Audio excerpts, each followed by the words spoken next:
আসসালামু আলাইকুম। আমরা দশম শ্রেণীর মানবিক শাখা থেকে আমাদের আজকের বিজ্ঞান মেলায় প্রজেক্ট প্রেজেন্টেশন করতে এসেছি। আমাদের প্রজেক্টের বিষয় হচ্ছে human heart circulation system. Heart হচ্ছে মানবদেহের সবচেয়ে গুরুত্বপূর্ণ মাসকুলার অর্গান। এটির সাহায্যে মানবদেহের রক্ত চলাচল প্রক্রিয়াটি সংঘটিত হয়ে থাকে। এটা হচ্ছে কার্বন ডাইঅক্সাইড সমৃদ্ধ রক্ত, আর এটা হচ্ছে অক্সিজেন সমৃদ্ধ রক্ত। কার্বন ডাইঅক্সাইড সমৃদ্ধ রক্ত হচ্ছে প্রথমে সরাসরি সুপেরিয়র ভেনা কাভা অর্থাৎ এই শিরার মাধ্যমে আমাদের রাইট অট্রিয়াম অর্থাৎ ডান নিলয়ে যায়। এই ডান নিলয়ে যাওয়ার পর এই জায়গাটা হচ্ছে সবসময় হার্ট তো সবসময় সংকুচিত এবং প্রসারিত হয়। তো হার্ট হচ্ছে সংকোচন ঘটার ফলে এই কপাটিকা অর্থাৎ এই যে ট্রাইকাসপিড ভালভ এটা খুলে যায়। খুলে যাওয়ার পর এটা হচ্ছে রাইট ভেন্ট্রিকলে চলে যায়। রাইট ভেন্ট্রিকল থেকে সরাসরি আমাদের পালমোনারি আর্টারির মাধ্যমে সরাসরি আমাদের ফুসফুসে চলে যায়।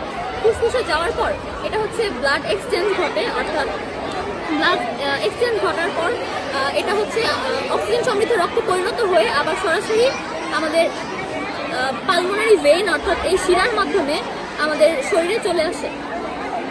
এবং এটা হচ্ছে ফুসফুসের প্রথমে বাম আলিঙ্গে যায়। এখানে যাওয়ার পর এই জায়গাটা আবার সংকুচিত হয়ে যায়। সংকুচিত হওয়ার পর এই কপাটিকা অর্থাৎ বাইকাসপিড ভালভ খুলে যায়। খুলে যাওয়ার পর এটা সরাসরি আবার লেফট ভেন্ট্রিকলে চলে যায় অর্থাৎ বাম নিলয়ে চলে যায়। বাম নিলয় থেকে সরাসরি অ্যাওয়ার্টা দিয়ে মহাধমনী দিয়ে আমাদের শরীরের বিভিন্ন অঙ্গে ছড়িয়ে পড়ে।